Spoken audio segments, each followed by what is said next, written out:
योगी जी ने कर दिया जारी नया फरमान, हो जाए सतर्क हर मुसलमान। मेरे अजीजों, मैं दिल से शुक्रिया अदा करता हूं कि आपने मेरी वीडियो को क्लिक किया। ये मेरे लिए बहुत बड़ी बात है अपने आप में। अब आपको अपने दिल की सफाई के लिए देश के जितने भी नागरिक हैं, आज अपने दिल की सफाई करके उनको जाना है और ये पैगाम लोगों तक पहुंचाना है, क्या सही है क्या गलत है। मेरे अजीजों, सबसे पहले हम आपको योगी जी की एक वीडियो दिखाने की कोशिश करेंगे। उसके बाद उसके जवाब में जो एक बड़े मौलाना है, हाँ कोई मामूली मौलाना नहीं है मेरे दोस्तों, एक बड़े मौलाना है, उसका जवाब वो देंगे और बड़े अदब व एहतराम से वो जवाब देंगे, जिस जवाब को देश के हर नागरिक को सुनना चाहिए। खास तौर से जो हिंदू मजहब के लोग हैं उनको तो सुनना ही चाहिए, ताकि दिल की सफाई हो सके। उसके बाद जो मैं अपनी राय रखने वाला हूँ, हाँ मेरे अजीज, इसलिए कि मेरा भी हक है, मैं भी नागरिक हूँ देश का, कि वाकई में योगी जी की इस सोच में कहां तक सही है कहां तक गलत है। मेरे जो इसके बारे में हम बताने की जरूर कोशिश करेंगे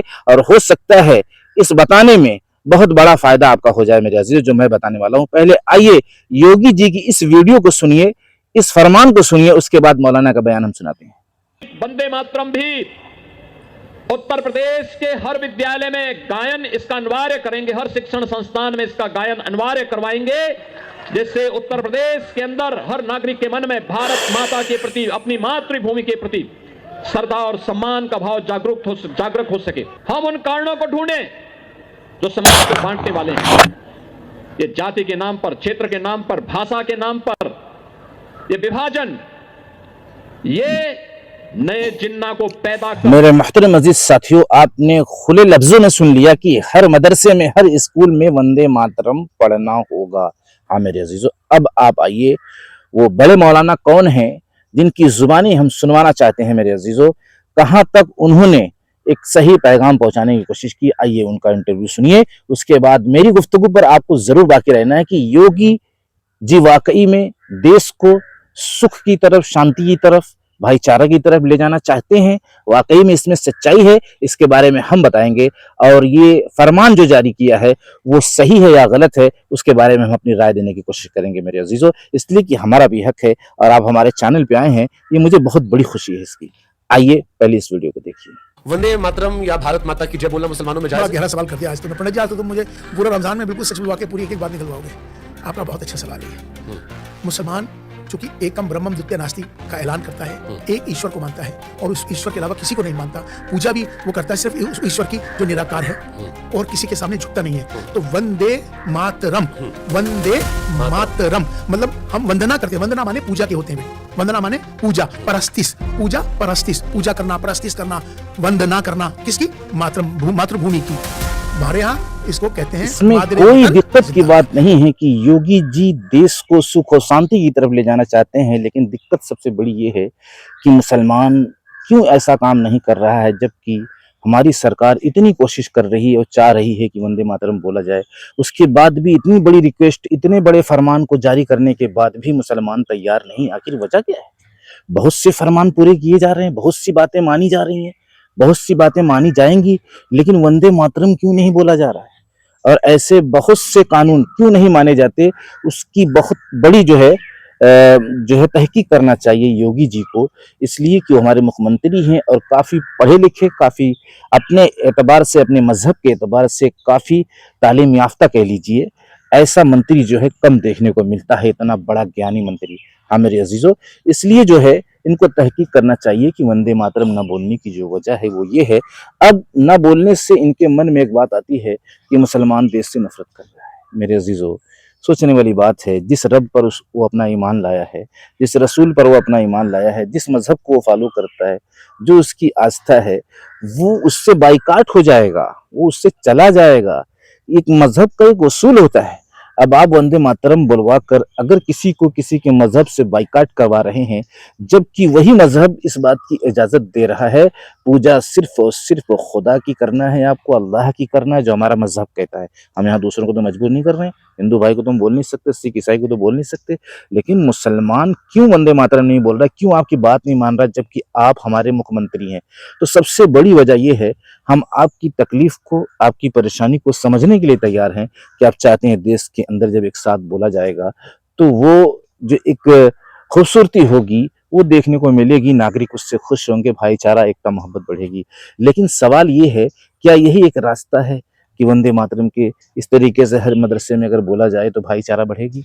मेरे दोस्तों, मेरे अजीजों, हमें इस बात को समझना पड़ेगा कि ये चीज़ अगर इस्लाम से हमें खारिज कर रही है, यानी मुसलमानों को खारिज कर रही है इस्लाम से, चूंकि यहाँ नफरत की बात ही नहीं है, बात सिर्फ समझने की कोशिश करना है कि हमें किसी भी चीज़ की, यानी हम पूजा नहीं कर सकते, या ये नहीं कर सकते कि हम आपकी भी पूजा करते हैं। जैसे उन्होंने कहा वंदना के माने पूजना। तो इतने बड़े बड़े जो है फिलासफर, इतने बड़े बड़े आलिम, वो समझ कर बता रहे हैं ना कि योगी सरकार से किसी को नफरत यहाँ पर है। मेरे अजीजों, हमें बचने के लिए, अपने ईमान को बचाने के लिए, हमें उस रब के सामने खड़े होना, उसका जवाब देने के लिए सारा काम करना है। वरना हमें ना योगी जी से कोई नफरत है, न देश से कोई नफरत है। देश कल भी था हमारा, आज भी हमारा है, और हमें अपनी सरकार से मिलजुल के चलना है, उसके फरमान को मानना है। लेकिन जहां ये बात आ जाएगी कि ये फरमान मानने से, ये इस फरमान के जारी करने से अगर मुसलमान इसको फॉलो करता है, वो इस्लाम से खारिज हो जाएगा, तो ये तो सरकार को भी समझना चाहिए कि ये अपने मजहब से अगर चले जाएंगे, इनके जो वसूल हैं, जो कानून हैं, जो ज़ाब्ते हैं, उन पर इनको चलने दिया जाए। अब किसी का मजहब तो नहीं बदल सकते ना। कोई ये कहे कि आज से आपको नमाज नहीं पढ़नी है, तो फिर ये कैसे हो सकता है? कोई ये कहे कि आज से आपको अल्लाह पे यकीन नहीं रखना है, तो ये कैसे हो सकता है?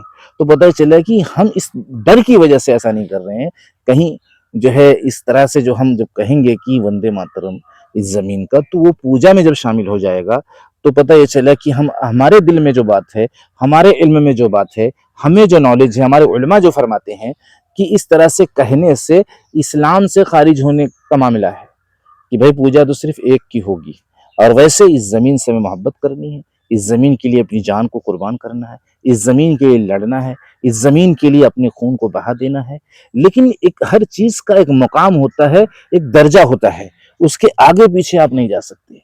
जैसे बाप का एक दर्जा है, अब बाप को बाप से ज़्यादा दर्जा दे देना, भाई का एक दर्जा है, एक स्कूल के उस्ताद का एक दर्जा है, अब वो इतना ज़्यादा जो है दर्जा दे देना, या कोई वो ज्यादती कर रहे हैं या कुछ इस तरह का काम कर रहे हैं, तो एक लिमिट है। अब वो बहुत ज्यादा अपने आप को उस दर्जे की वजह से किसी को नीचा दिखाना चाहें, मैं एक मिसाल दे रहा हूँ। तो हर चीज का एक उसूल बनाया गया इस्लाम के अंदर, कि आपका जो मुख्यमंत्री है उसकी आपको इज्जत करना, उसका एहतराम करना है, उसका साथ देना है, जितनी भी भलाई और खैर का काम है उसके अंदर बढ़ चढ़ के उसके साथ हिस्सा लेना है।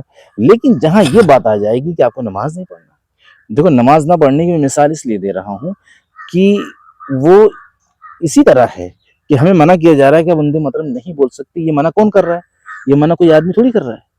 हाँ, कोई आदमी नहीं कर रहा है, कोई मौलाना नहीं कर रहा है, ये हम सबके रब की तरफ से ये कानून है, जो सारे संसार का मालिक और खालिक है, राज़िक है, जो हवाओं को चलाने वाला है, जो पानी को बरसाने वाला है, जो आग को जलाने वाला है, जो ज़िंदगी को देने वाला, जो मौत को देने वाला है।